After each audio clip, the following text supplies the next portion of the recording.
தானே வெட்டியா இருக்கிறாங்க. இவன் வந்து என்ன செய்ய போறான்? தென்னாலிராமனின் குழந்தை அழுது அடம் பிடிக்கிறதாம். அதை சமாதானப்படுத்திய பிறகு வருவதாக கூறினார் மன்னா.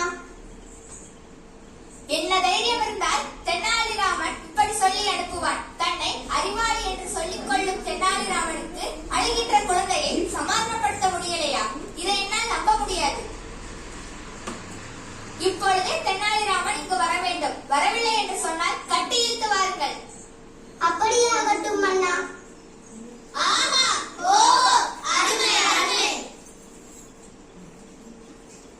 மன்னா மன்னா, என்னை மன்னித்து விடுங்கள் பிரபு. என்னுடைய 3 வயது குழந்தை காலையில் இருந்து அழுது கொண்டிருக்க அதை என்னால் சமாதானப்படுத்த முடியவில்லை. அதனால் தான் என்னால் குறித்த நேரத்திற்குள் அரசவைக்கு வர முடியவில்லை. உன்னால் ஒரு குழந்தையை சமாதானப்படுத்த முடியவில்லையா? உண்மையை சொல் தென்னாலிராமா. மன்னரிடமே பொய் சொல்கிறாயா? நான் நடந்ததை சொல்கிறேன், கேளுங்கள். காலையில் எழுந்தவுடன் என் குழந்தை கரும்பு கேட்டது. நானும் வாங்கி தந்தேன். அதை பிழிந்து சாறு தரும்படி கேட்டது. நானும் அவ்வாறே செய்து ஒரு கோப்பையில் ஊற்றி கொடுத்தேன்.